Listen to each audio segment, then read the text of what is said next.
Hello, good morning बच्चों। देखिए, अभी हम लोग जयशंकर प्रसाद की जो कहानी पढ़ रहे हैं, श्रद्धा और मनु, उसमें अभी तक हम लोगों ने देखा कल कि कर्म का भोग और भोग का कर्म, यानी जो हमारा पिछले जन्मों का कर्म है उसका भोग हमें यहाँ करना पड़ेगा, और जो आज हम लोग कर्म कर रहे हैं कि भविष्य में उसका भोग अच्छा हो। इतना आप लोगों ने समझा। यही एक मनुष्य का जड़ का जो चेतन है, यानी उसके मन का जो विश्वास है, इसी पर आज टिका हुआ है कि हम लोग पिछले कर्मों का फल आज देख रहे हैं और आज ऐसा कर्म कर रहे हैं कि आगे आने वाला फल अच्छा हो। अब उसके आगे देखते हैं।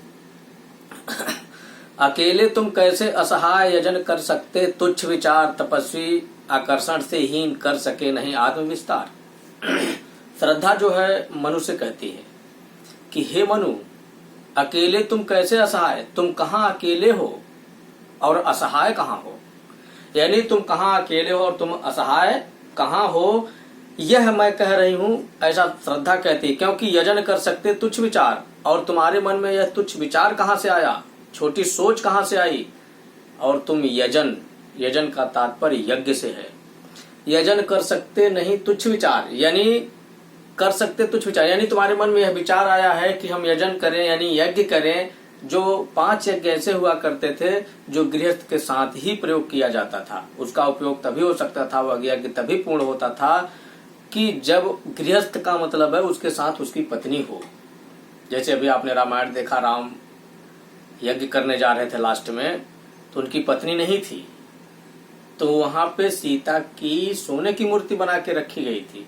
तो यहाँ वही कह रही है ये श्रद्धा कि ये मनु, तुम तो देवपुत्र हो, तुम यह यज्ञ कैसे निर्धारण कर लिए हो, बिना पत्नी के तुम यज्ञ कर नहीं सकते हो, और इन 5 यज्ञों में तुम यज्ञ कर रहे हो, उस यज्ञ में बिना पत्नी के। इसलिए आगे मैं कहती हूँ, तपस्वी आकर्षण से ही कर सके नहीं आदमी तो। हे तपस्वी, तुम तो सही हो, अच्छे हो, तपस्वी हो, लेकिन आकर्षण से हीन हो। अभी भी तुम्हारा मन ऐसा है कि तुम कर सके नहीं आत्मविस्तार, अभी तुम अपनी आत्मा का विस्तार यानी अपनी आत्मा का बुद्धि का फैलाव नहीं कर सके, इतना दूर तक नहीं सोच सके कि यज्ञ बिना पत्नी के नहीं होगा।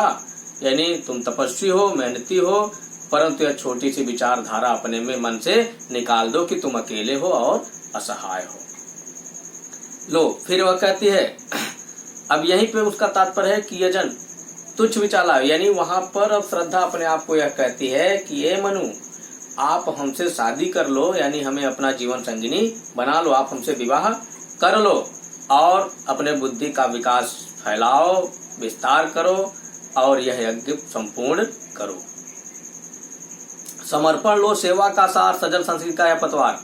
तुम मुझे अपनी जीवन संगिनी बनाकर रखो, मैं तुम्हें अपने आप को समर्पित कर देती हूँ और मुझसे सेवा लो। यानी श्रद्धा कहते हैं मुझे अपनी पत्नी बनाकर रखो और मुझसे अपने सेवा का भाव प्रकट करो, मैं तुम्हारी पूरे संसार में तुम्हारी पूरी साथ सेवा करूंगी। सजल संस्कृत का यह पतवार, यह पूरे संसार का नियम है। यह प्रकृति रूपी संसार के पार लगाने वाले खेवनहार पतवार जो खे कर ले जाने वाला है, किसी नदी को पार करने वाला है, मैं ही रही हूँ, तुम्हारा साथ दूंगी तो ये तुम संसार रूपी वैभव को तभी पार कर सकते हो। आज से यह जीवन उत्सर्ग, आज से तुम्हारा जीवन का उत्थान है। उत्सर्ग का मतलब उत्थान, उठना। आज से यह जीवन उत्सर्ग, आज से तुम्हारा जीवन फिर नया नया हुआ है जो उत्थान की तरफ चल रहा है। अभी तुम शुरू से ही निराशापन में आए हो, इसलिए तुम मुझे अपनी पत्नी बनाओ और आज से नया जीवन फिर से प्रारंभ कर दो। इसी पद तल में विगत विकार, यानी इसी पद तल में तुम्हारे पैरों के पास, तुम्हारे पैरों के नीचे ही रह कर मैं विगत विकार, तुम्हारे जो पिछले कर्मों का दोष है, पिछले कर्मों की बुराइयां हैं, वो सब मैं सह लूंगी और तुम्हारे हर कष्टों में तुम्हारा साथ दूंगी, ऐसा वह श्रद्धा कहती है। बनो संस्कृत के मूल रहस्य तुम्ही से फैलेगी यह बेल, यानी कहती है बनो संस्कृत के मूल रहस्य तुम्ही से फैलेगी वह बेल, विश्व भर सौरभ से भर जाए सुमन के सुंदर खेलो खेल।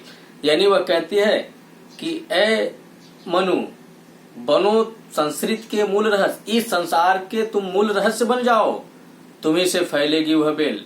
अब तुम्ही से इस संसार की बेल फैलेगी। बेल का तात्पर्य यहाँ से संसार, जैसे मनु को कहा गया है कि इस धरती पे मनु के द्वारा ही मनुष्यों का विकास हुआ है।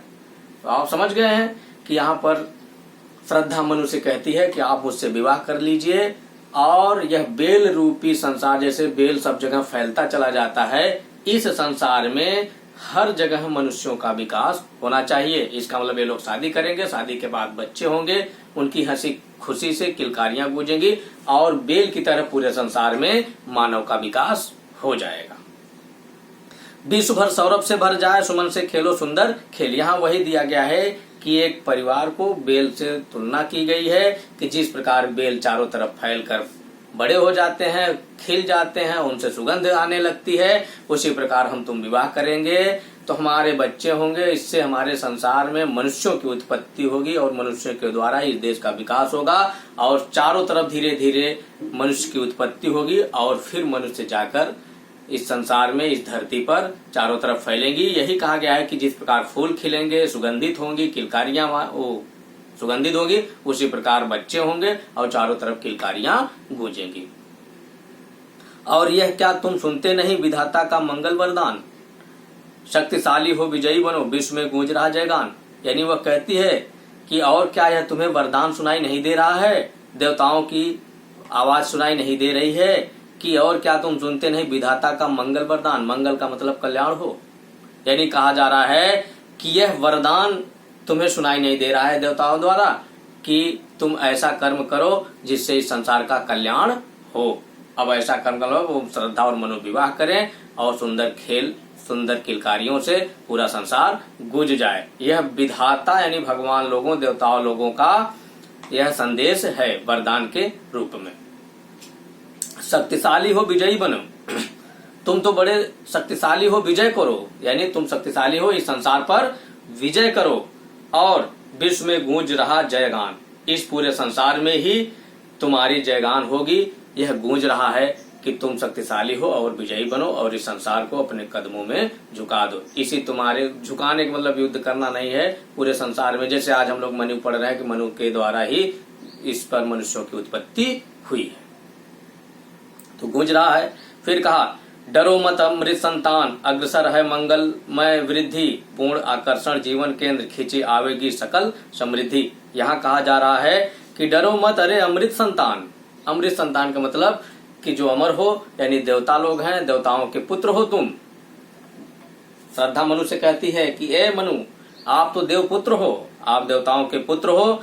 अग्रसर है मंगलमय वृद्धि, तुम्हारे आगे यह कल्याणकारी बढ़ोतरी है, तुम्हारे से ही यह कल्याण होगा और वृद्धि होगी। इस संसार की वृद्धि तभी होगी, यह आगे मंगलमय है क्योंकि यह कल्याण करने के लिए आप उपलब्ध हैं। इसलिए हे देवपुत्र, आप डरो मत, मुझसे जीवन संगिनी बनाओ और मेरे के द्वारा इस संसार का कल्याण करो। पूर्ण आकर्षक जीवन केंद्र, तुम्हारा जीवन आकर्षण का केंद्र है, तुम्हारा जीवन आकर्षण का केंद्र है। और खिंची आवेगी सकल समृद्धि, तुम्हारा जीवन आकर्षण का केंद्र है और यह संसार के लिए आकर्षण का केंद्र बना रहेगा, बल्कि सफल हो नहीं, खिंची आवेगी सकल समृद्धि और तुम्हारे ही कारण पूरे संसार की समृद्धि तुम्हें मिल जाएगी। समृद्धि का मतलब संपूर्ण धन प्राप्ति, धन का मतलब सोना चांदी ही नहीं है, पूरे संसार की जितनी खुशियां हैं वो सब तुम्हारे ही द्वारा प्राप्त हो जाएंगी और तुम्हारे पास ही प्राप्त होंगी, अपने आप खींची चली आएंगी। अब इसके आगे अगले दिन